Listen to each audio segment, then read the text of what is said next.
Good morning, everyone, and thank you for having me on this assembly marking the beginning of your month of service.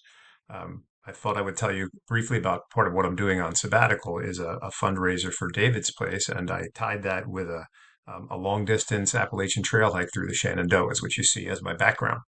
Let me tell you the story quickly of David's Place.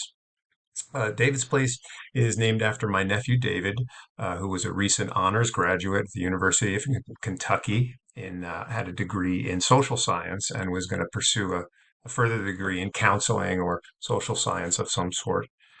He tragically died of an undiagnosed heart condition, and my sister, in her grief, came up with the idea of David's Place, which is an LGBTQ safe haven. This is my sister and I on Eclipse Day last year, which ran right through her front yard in Dayton. David's Place is located in Dayton. And the backstory, there's David and my sister on voting day, the first day he voted for a presidential election. So this is timely. Um, so David belonged for 4 years to a service fraternity conducting service work every weekend, and he was an honors graduate again and received many awards for his time of service. Toward the end of his senior year, he and his friends began to dream of this idea of an LGBTQ plus safe place. And my sister circled back on that idea as she processed his grief or her grief. Um, so why Davis Place and what does it do? The statistics are glaring with anything ranging from mental health and depression, human trafficking, risk of violence, suicide in the LGBTQ plus population.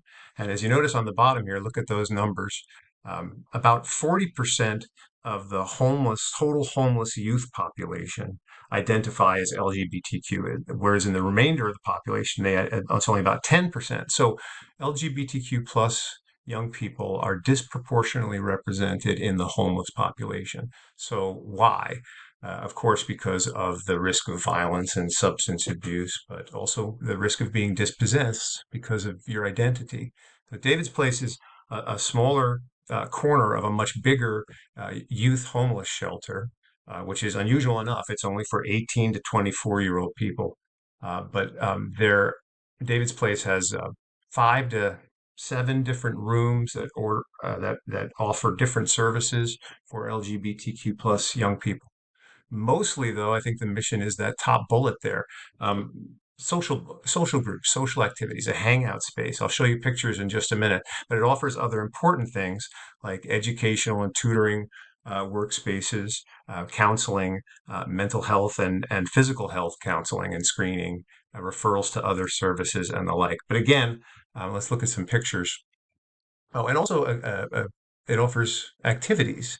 This is an example of a long outdated calendar from 2023, but you can see there's everything from volunteering at a local animal shelter, taking dogs for walks, to getting an ice cream social or a big gay party on in August 28th. Anyway, a lot of fun stuff they do. And notice this rooftop tea party. I want to show you some pictures briefly of David's Place. Here's David's Place. It's kind of an open arrangement with a lot of that's a chalk wall art space available. There's gender affirming clothing. There's counseling and sort of intake areas. There's a gender affirming library. And this is a part of the bigger homeless shelter operation, the non-LGBTQ plus community, but hey, may arrive at David's Place with nothing on their back. So they offer everything from shoes and clothing to hygiene supplies and the like. Um, Here's my favorite picture of David's Place. On the left is what my sister would prefer having it. She likes to keep things ordered. Uh, and on the right is what it actually looks like day to day. It is a community space. It is well used and well loved. There's a gaming center. There's couches. There's lots and lots of art supplies.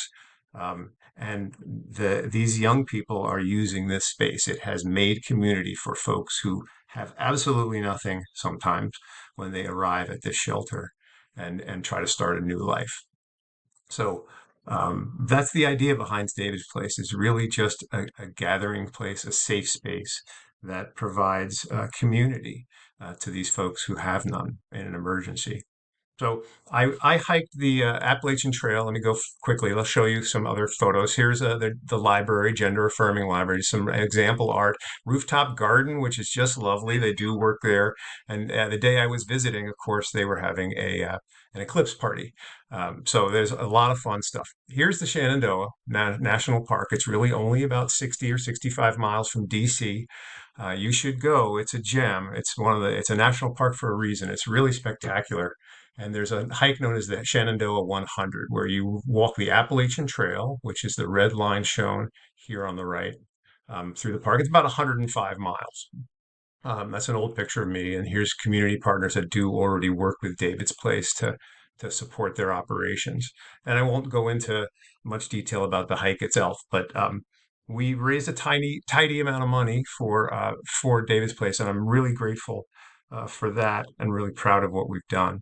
I'm happy to answer questions if you have any by email. I'm not, of course, there until January, but thank you again for the opportunity to talk about this. It's been great fun and a real adventure on the hike. I'll tell stories about that in person. Take care and thank you again, everybody. Peace.